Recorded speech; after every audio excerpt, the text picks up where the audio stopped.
जिंदगी सोहनी है शिकवे की करिए, अग लग टेंशन नू दुनिया दी सैर करिए।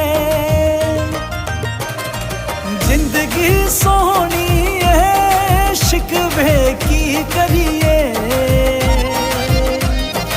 अग लग टेंशन नू दुनिया दी सैर करिए।